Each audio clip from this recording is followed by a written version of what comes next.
Hoy quiero dar tres estrategias para aprender a programar. La primera de ellas es tener una actitud positiva con el código. Yo he conocido a mucha gente que le cuesta aprender a programar porque tiene la actitud siguiente. Como, esto es una mierda, no funciona. Y lo tiran, ¿no? Obviamente ahí después vienen golpes contra el teclado, ¿no? Y ese tipo de cosas que son demasiado nocivas, ¿no? En el sentido de que no te ayuda y te bloquea psicológicamente cuando estás programando. Una de las cosas importantes cuando estás comenzando a programar es tener una actitud amigable, positiva, constructiva con el código. Tener una actitud de un investigador, de una especie de Sherlock Holmes buscando resolver un misterio, ¿no? Y la actitud es la siguiente. Muchas veces cuando uno está escribiendo código y la cuestión no funciona, bueno, hay que ver primero cuál es el error, cuál es el mensaje de error. Transformarse en un experto en leer mensajes de error. Y si no lo sabes, bueno, haces unas pruebas, ok, no, esto no funciona tampoco, no funciona, ok. Y estás con la duda, estás curioso, no sabes cómo se puede resolver. Bueno, vas a buscar a Google y quizá en Google hay un tipo en la Antártica, en un subterráneo por ahí, perdido en el mundo, y te dice, mira, tienes que usar esta función para transformar esta lista en una tupla. Entonces ahí resuelves tu problema y tienes una gran satisfacción una vez que lo resuelves, ¿no? Pero así es un poco la actitud que hay que tener con el código. Tener una actitud abierta, amigable, de un investigador, de alguien que está haciendo una pesquisa, buscando las pruebas hasta que resuelve el problema. Muchas veces cuando hace problemas más complejos, yo me acuerdo de haber ido a dar una vuelta o ir a comer o tomar un café y seguía pensando en el problema hasta que después de dormir o después de unas horas que me distraía en otra cosa, la solución llegaba, ¿no? Pero es así, hay que tener una actitud positiva. Pero si tienes una actitud negativa, de estar golpeando el teclado, decir que esto es una mierda, no funciona, o la herramienta, o la herramienta es el problema, muchas veces cae en la negación de que la herramienta es el problema, no eres tú. Bueno, ese tipo de actitud realmente te bloquea en tu aprendizaje y cada vez que vayas aprendiendo algo más difícil va a ser peor, ¿no?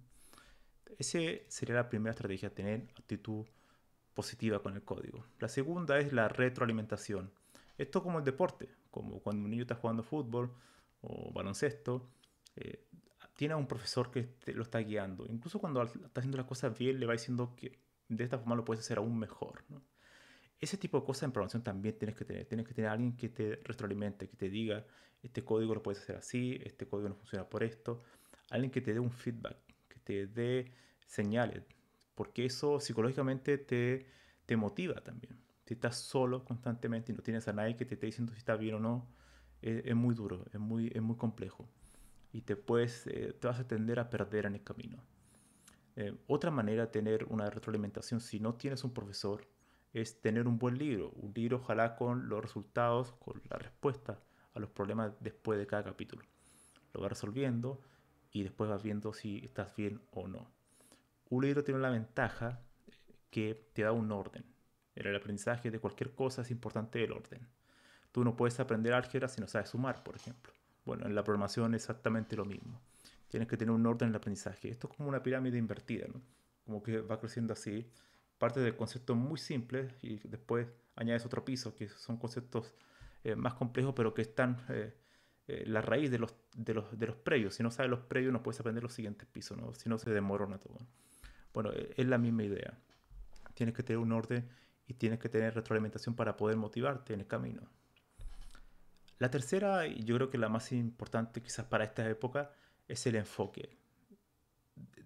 Asigna horas al día en un lugar con silencio, donde puedas concentrarte y usa algún tipo de software, algo que bloquee las notificaciones de las redes sociales. Indudablemente la programación es una actividad de concentración. No puedes aprender a programar si estás recibiendo notificaciones de Instagram, de TikTok, de Twitter. Y una mente distraída no es una mente que puede aprender a programar, porque es un trabajo lógico.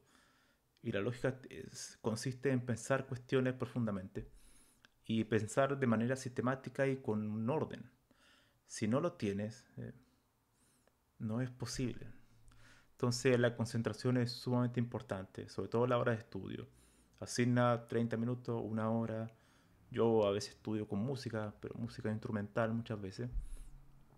y me voy al lugar, por ejemplo, una cafetería, y estoy leyendo, estudiando alguna cuestión que me interesa en ese momento. Y eso es cada día, eso va ligado también al hábito, o sea, el enfoque, la rutina es un hábito que hay que construir. Y si no lo haces, es muy difícil aprender a programar porque es una actividad complicada, es una actividad que requiere mucha, mucha práctica y la única manera de dominar cualquier oficio es con horas y horas y horas y ese tipo de actividad en particular requiere mucha concentración. Una mente dispersa va a quedar a mitad de camino, en realidad no va a poder resolver muchos problemas, se va a perder rápidamente. Por tanto, poder entrenar el enfoque, la concentración es fundamental. Eh, Ahí hay muchos métodos. Hay forma de bloquear a veces los sitios web, dejar solamente algunas páginas que te interesan. No sé, ahí es un tema de gusto. Pero el enfoque, entrenar el enfoque, muchas veces lo que es buena idea es simplemente pensar, sentarse a pensar. Es algo que puede parecer muy, muy absurdo, pero para mucha gente es muy difícil. Es ir, por ejemplo, a una banca en la calle, no estar con el móvil, solamente pensar. Mirar por a cualquier parte y pensar en tu, imaginarte en alguna cuestión que estás estudiando. Tan simple como eso, ver pasar a la gente y pensar. Enfocarte en ese presente y nada más. Hasta llegar al momento que es el estado de flujo, el estado de donde el tiempo desaparece mientras estás estudiando o trabajando en programación. Porque cualquier buen programador sabe que cuando tú alcanzas el estado de flujo es el instante donde tu productividad está en la punta, ¿no? Y para llegar al estado de flujo tienes que estar haciendo una tarea que no sea tan fácil, pero que tampoco sea tan difícil, ¿no? Es un intermedio. Y por eso volvemos al tema del libro, tener una jerarquía, un orden de aprendizaje. No puede ser una cuestión tan difícil porque si no te vas a desmotivar, ¿no? Te vas a bloquear totalmente. Tienes que ir por orden. Así que eso, uno, tener una actitud amigable, positiva con el código. Dos, retroalimentación. Alguien que te diga si estás bien o no. Y la tercera, enfoque. Nos vemos en el siguiente video.